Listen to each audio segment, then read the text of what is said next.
Les secrets mystiques du Bénin que le monde ne comprend pas.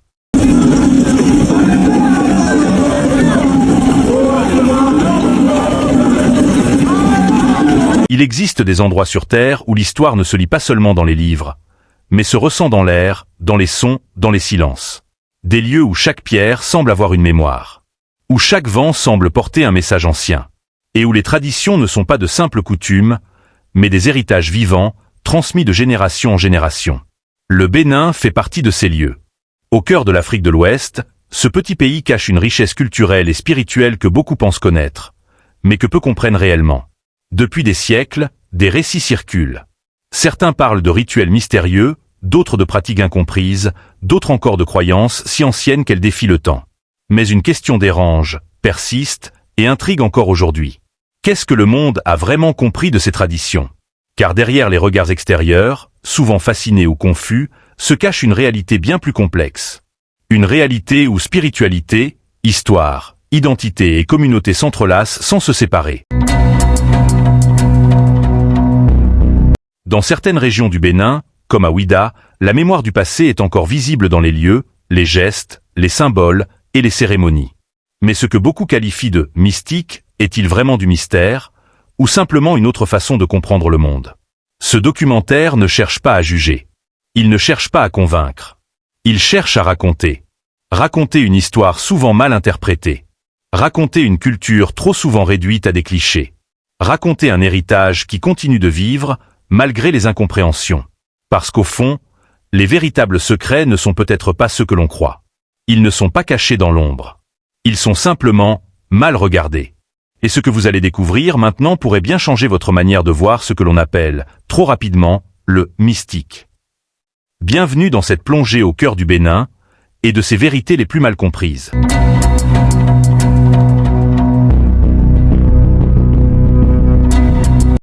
Le berceau d'un monde invisible.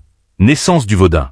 Avant les cartes modernes, avant les frontières tracées sur des papiers, avant même que certains mots entrent dans les langues du monde, il existait déjà ici, sur cette terre, une vision du monde. Une manière de comprendre la vie, la mort, la nature, et ce qui se trouve entre les deux. Au Bénin, cette vision porte un nom, le Vaudin. Mais ici, il faut déjà corriger une première erreur du regard extérieur. Car ce que beaucoup ont appris à appeler vaudou, avec des clichés, des films et des histoires déformées, n'est qu'une ombre éloignée de la réalité. Le Vaudin est une organisation spirituelle, philosophique et culturelle profondément enracinée dans la société béninoise. Il ne se limite pas à des rituels spectaculaires comme on le montre souvent ailleurs. Il structure des liens entre les êtres humains, les ancêtres, les forces naturelles et l'invisible. Et pour comprendre cela, il faut remonter loin, très loin. Dans les anciens royaumes du sud du Bénin, notamment le royaume du Dahomey, les croyances ne séparaient pas le monde en naturel et surnaturel. Tout était connecté. La forêt n'était pas seulement un ensemble d'arbres. La rivière n'était pas seulement de l'eau qui coule. Le vent n'était pas seulement de l'air en mouvement. Chaque élément avait une présence, une force, une mémoire. Et c'est dans cette vision que le Vaudin s'est structuré. Dans des lieux aujourd'hui encore chargés d'histoire, comme Ouidah, les traces de cette spiritualité sont partout. Dans les chemins anciens, dans les symboles gravés, dans les espaces de mémoire où les générations passées ont laissé leur empreinte. Que le Bénin réussira à obtenir son indépendance, mais ce n'est qu'en 2021, 61 ans plus tard, que la France accepta enfin de restituer les 20... Mais ici commence déjà le malentendu. Car de l'extérieur, beaucoup ne voient que ce qui est visible. Des cérémonies, des chants, des danses, parfois des objets rituels. Et ils interprètent cela avec leurs propres références, leurs propres peurs, ou leurs propres imaginaires. Ce qui est symbolique devient alors mystère. Ce qui est spirituel devient étrange. Ce qui est culturel devient incompréhensible. Pourtant, dans la réalité locale, ces pratiques ont une logique, une structure, et surtout une fonction sociale. Le Vaudin n'est pas seulement une affaire de croyances personnelles. Il organise aussi la vie communautaire. Il accompagne les grandes étapes, la naissance, la protection, les conflits, la maladie, les récoltes, et même la mort.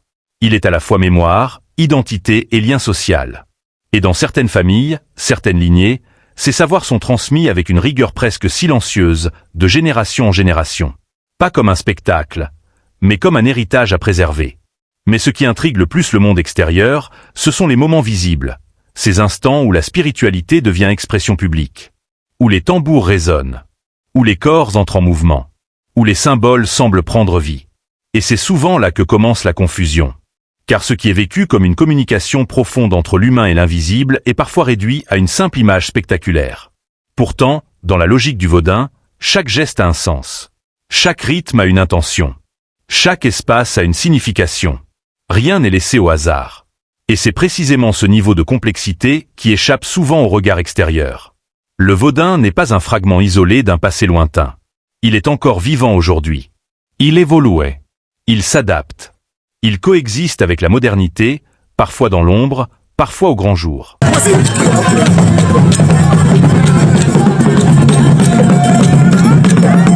Mais il reste profondément ancré dans une idée essentielle. L'invisible fait partie du réel. Et c'est peut-être cela, la première clé que le monde ne comprend pas encore entièrement. Pas un mystère à résoudre, mais une autre façon de voir l'existence. Dans la prochaine partie, nous allons entrer encore plus profondément dans ce décalage, entre ce que ces traditions sont réellement et ce que le monde extérieur croit voir.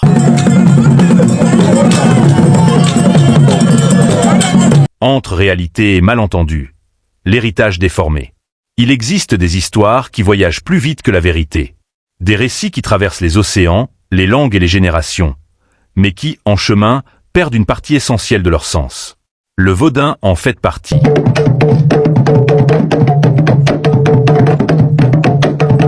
Au fil du temps, ce qui était une organisation spirituelle complexe, structurée et profondément enracinée dans la vie sociale béninoise a été transformé, interprété, puis souvent réduit à une image simplifiée, voire déformée. Et c'est ici que le malentendu commence vraiment. Car lorsque le monde extérieur a rencontré ces traditions, il ne les a pas toujours regardées avec leurs propres clés culturelles. Il les a regardées avec ses propres filtres, ses propres peurs, ses propres imaginaires. Et petit à petit, une distance s'est installée entre ce qui est vécu ici et ce qui est raconté ailleurs. Dans certains récits, le Vaudin est devenu synonyme de mystère absolu. Dans d'autres, il a été associé à des idées de peur, de superstition ou d'incompréhension. Mais sur le terrain, la réalité est bien plus structurée, bien plus sociale et surtout bien plus humaine. Dans les communautés du Bénin, les pratiques traditionnelles ne sont pas isolées de la vie quotidienne. Elles sont intégrées dans un ensemble de relations sociales, familiales et communautaires. Elles accompagnent les décisions importantes. Elles soutiennent les moments difficiles. Elles marquent les passages de la vie. Naissance, maladie, protection, conflit, réconciliation, décès. Chaque étape peut être accompagnée par des rituels précis, codifiés, transmis par des savoirs anciens. Mais de l'extérieur, ces gestes sont souvent sortis de leur contexte. Un rituel devient une scène mystérieuse. Un symbole devient une énigme. Un chant devient un code incompris. Et ce décalage nourrit l'imaginaire collectif mondial.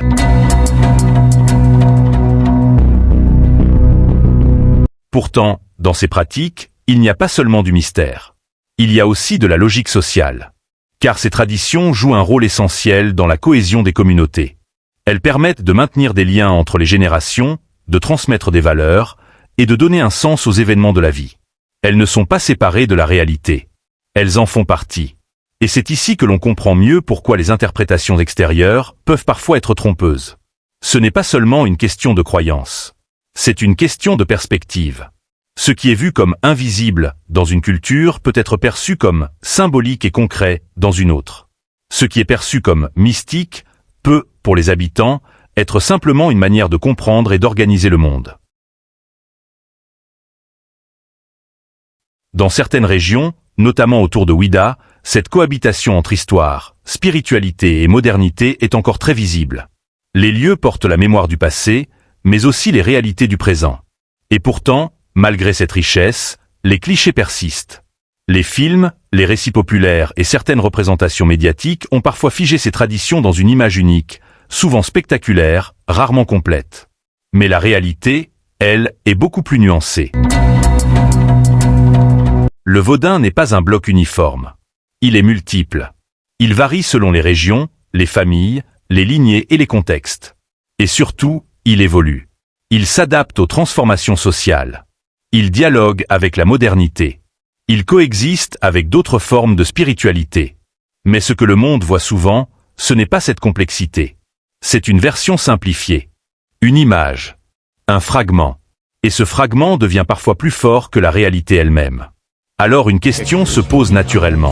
Comment une culture aussi riche peut-elle être aussi mal comprise? La réponse n'est pas simple. Elle se trouve dans l'histoire, dans les rencontres entre les peuples, dans les traductions culturelles, et parfois dans les incompréhensions héritées du passé. Mais pour comprendre vraiment, il faut aller plus loin. Car derrière les malentendus, il y a aussi des pratiques bien réelles, vécues, et parfois impressionnantes pour ceux qui les découvrent pour la première fois. Et c'est précisément ce que nous allons explorer dans la prochaine partie. Ces cérémonies, ces expressions vivantes, qui fascinent autant qu'elles interrogent. Pour tout le continent africain, qui a souvent été réduit à un continent sans histoire. Les cérémonies qui fascinent, entre rythme, trans et interprétation. Il y a des instants où le silence d'un village peut soudain être brisé, non pas par du bruit, mais par une vibration. Un son profond. Regular. Presque ancien. Comme si quelque chose se réveillait lentement sous la surface du monde.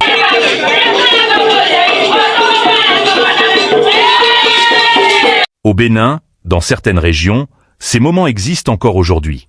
Ils ne sont pas faits pour être vus comme un spectacle.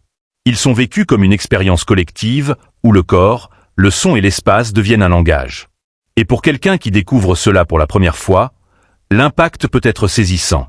Tout commence souvent par les tambours. Pas de manière brusque, mais progressivement. Un rythme simple au départ, puis de plus en plus dense, comme s'il construisait un pont invisible entre les personnes présentes et quelque chose d'autre. Quelque chose qui n'est pas immédiatement visible. Les voix s'ajoutent parfois. Des chants. Des réponses en écho. Une forme d'appel et de réponse qui semble suivre une logique que seuls les initiés comprennent pleinement. Puis vient le mouvement. Des corps qui entrent en danse, mais pas dans une logique de divertissement. Ici, chaque geste peut avoir une signification. Chaque déplacement peut être lié à une symbolique, une intention, ou un état spirituel selon les croyances locales.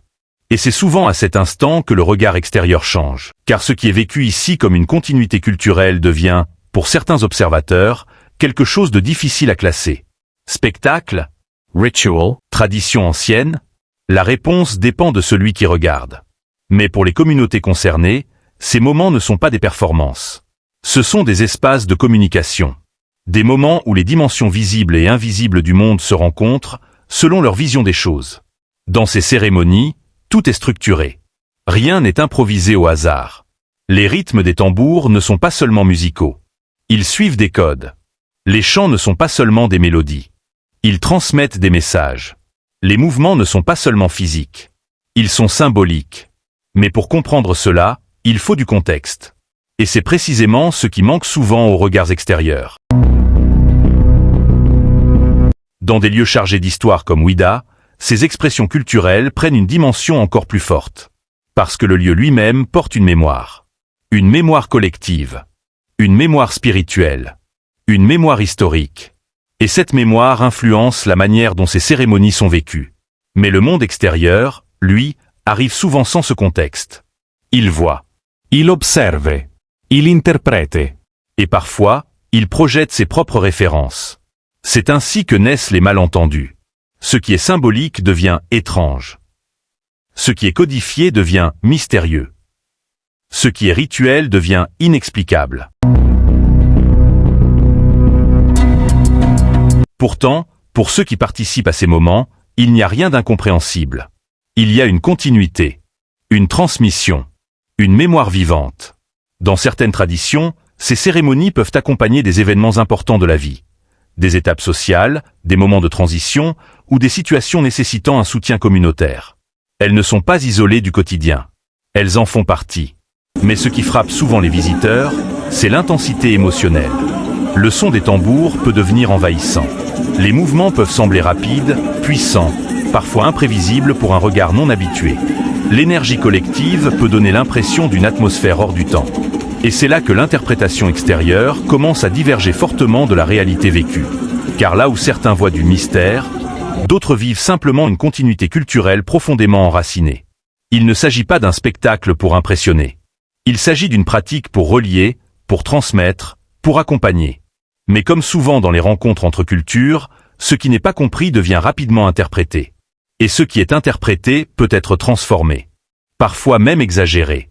C'est ainsi que certains récits ont traversé le monde en amplifiant certains aspects visibles, tout en laissant de côté l'essentiel, le contexte humain, social et historique. Et pourtant, derrière chaque tambour, chaque chant, chaque mouvement, il y a des personnes, des familles, des histoires, des générations entières qui ont transmis ces savoirs non pas comme une curiosité, mais comme une identité. Mais alors, une question se pose naturellement. Que reste-t-il quand on retire le spectacle et les interprétations extérieures? La réponse se trouve peut-être dans la structure même de ces traditions. Et c'est ce que nous allons découvrir dans la prochaine partie. Le rôle de ceux qui détiennent et transmettent ces savoirs, souvent dans le silence et la discrétion. Les gardiens du silence. Ceux qui portent les savoirs invisibles.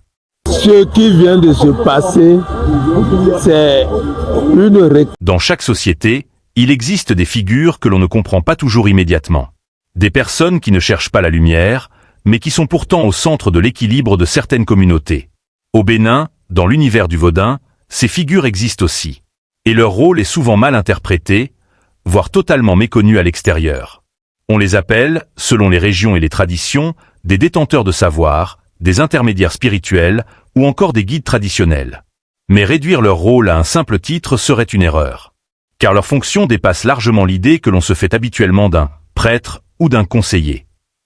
Ils sont à la fois des mémoires vivantes, des interprètes de symboles et des médiateurs entre les générations. Le vaudou est l'émanation du Dieu unique. Le Dieu unique. Dans certaines communautés, ils sont sollicités non pas pour imposer une vérité, mais pour éclairer des situations complexes de la vie quotidienne. Un conflit familial, une décision importante, une situation de déséquilibre perçu, ou simplement un besoin de compréhension. Leur rôle s'inscrit dans une logique où le visible et l'invisible sont considérés comme liés. Mais ici encore, le regard extérieur simplifie souvent. Ce qui est une fonction sociale et culturelle devient parfois, dans certains récits, quelque chose de totalement autre. Une figure mystérieuse, isolée, entourée d'un imaginaire exagéré. Pourtant, sur le terrain, la réalité est beaucoup plus humaine. Ces gardiens de savoir vivent au sein même des communautés. Ils ne sont pas détachés du monde. Ils participent à la vie sociale. Ils observent, écoutent et transmettent. Et surtout, ils ne travaillent pas dans le secret absolu comme certains récits le laissent croire. Ils évoluent dans un cadre culturel précis, avec des règles, des transmissions et des apprentissages longs. Car ces savoirs ne s'improvisent pas. Ils s'apprennent. Ils se transmettent. Et parfois, ils se méritent sur plusieurs années, voire plusieurs décennies. Mais ce qui intrigue le plus le monde extérieur, c'est l'idée de lecture des signes. Une notion souvent mal comprise. Dans certaines traditions, les événements de la vie ne sont pas seulement perçus comme des faits isolés. Ils sont interprétés dans un ensemble plus large de relations symboliques. Et certains individus sont formés pour analyser ces symboles selon des systèmes de pensée anciens. Mais là encore, il ne s'agit pas de magie au sens populaire du terme. Il s'agit d'un système de lecture du monde, basé sur des codes, des références culturelles et une tradition orale transmise avec rigueur.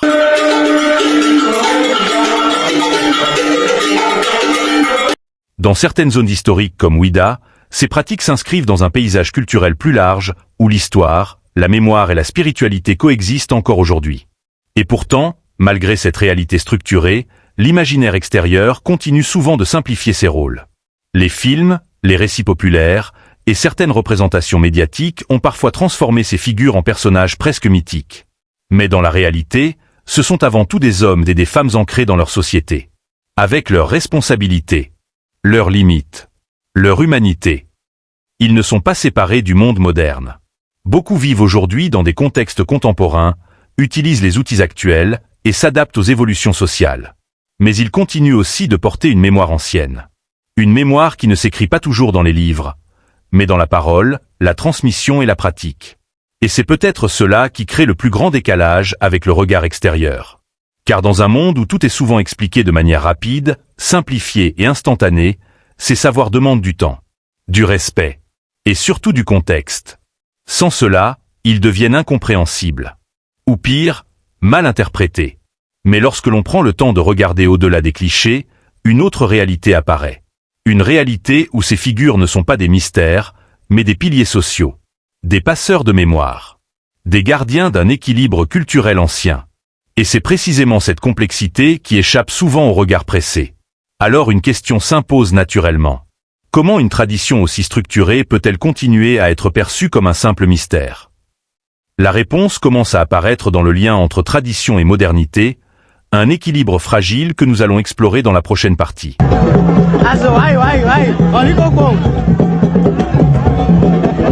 Entre modernité et tradition, un monde qui change, une mémoire qui résiste.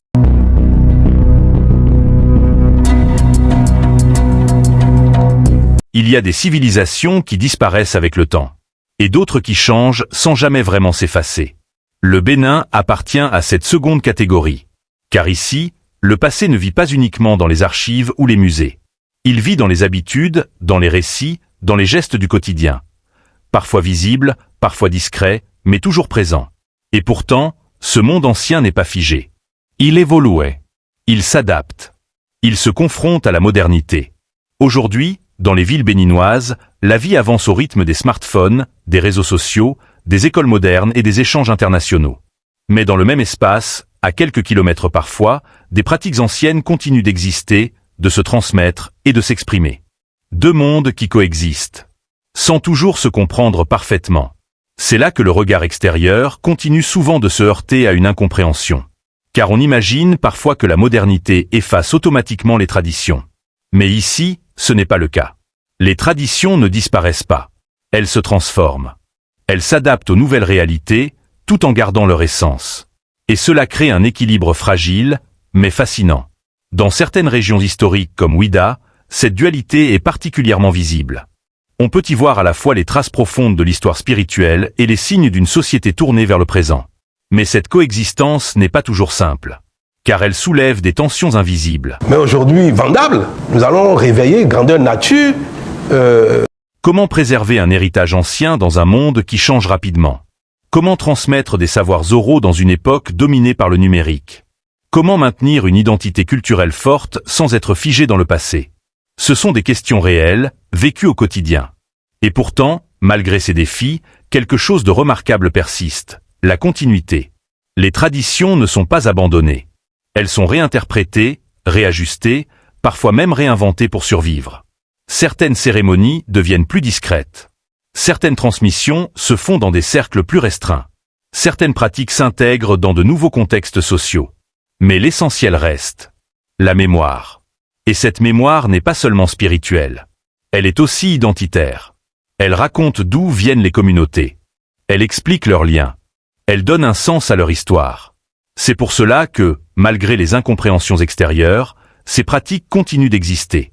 Non pas comme un spectacle pour le monde, mais comme un pilier interne. Et pourtant, à l'extérieur, le regard reste souvent figé. On continue parfois de voir le Bénin à travers des images anciennes, des récits incomplets ou des représentations exagérées. Alors que la réalité, elle, est bien plus dynamique. Beaucoup de jeunes aujourd'hui grandissent dans cette double influence, la modernité et la tradition. Ils naviguent entre deux mondes, parfois sans conflit, parfois avec des questionnements, mais toujours avec une identité en construction. Et c'est peut-être là que réside le véritable mystère. Non pas dans des pratiques isolées, mais dans la capacité d'un peuple à maintenir un lien vivant entre son passé et son présent, sans se perdre, sans disparaître, sans se renier. Alors, lorsque l'on parle des secrets mystiques du Bénin, peut-être faut-il changer de perspective. Peut-être ne s'agit-il pas de secrets cachés, mais d'une mémoire vivante, encore mal comprise par ceux qui la regardent de loin. Et c'est dans cette tension entre perception et réalité que se joue toute l'histoire. Une histoire encore en mouvement, encore en train de s'écrire. Et dans la dernière partie, nous allons tenter de répondre à une question essentielle. Au final, que comprend réellement le monde et que reste-t-il à découvrir?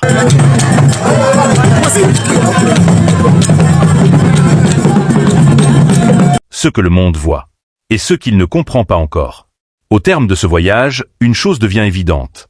Ce que l'on appelle souvent mystère n'est pas toujours un secret caché, mais parfois simplement une réalité mal interprétée. Le Bénin, avec ses traditions, ses mémoires et ses pratiques spirituelles, ne se résume pas à des images figées ou à des récits simplifiés. C'est un pays vivant, où l'histoire continue de dialoguer avec le présent, où les croyances anciennes coexistent avec la modernité, et où les identités se construisent dans la continuité plutôt que dans la rupture. Mais malgré cette richesse, une distance persiste encore dans le regard extérieur. Car le monde a souvent tendance à regarder ce qu'il ne connaît pas à travers ses propres repères. Et lorsque ces repères ne suffisent pas, il transforme parfois la différence en mystère, ou l'inconnu en incompréhension. Pourtant, derrière chaque tradition évoquée, il y a des hommes, des femmes, des familles, des communautés entières qui vivent, évoluent et transmettent. Il n'y a pas seulement des symboles. Il n'y a pas seulement des rituels. Il y a surtout des histoires humaines. Des histoires de transmission. Des histoires d'identité. Des histoires de continuité. Et peut-être que la vraie question n'est pas « qu'est-ce qui est mystérieux ?», mais plutôt « qu'est-ce que nous n'avons pas encore pris le temps de comprendre ?» Car comprendre une culture ne signifie pas forcément la partager ou la pratiquer. Cela signifie d'abord la regarder avec respect, avec nuance, et avec la volonté de dépasser les clichés. Le Bénin ne demande pas d'être idéalisé. Il ne demande pas non plus d'être simplifié. Il demande simplement à être compris dans sa complexité. Et c'est là que le véritable voyage commence.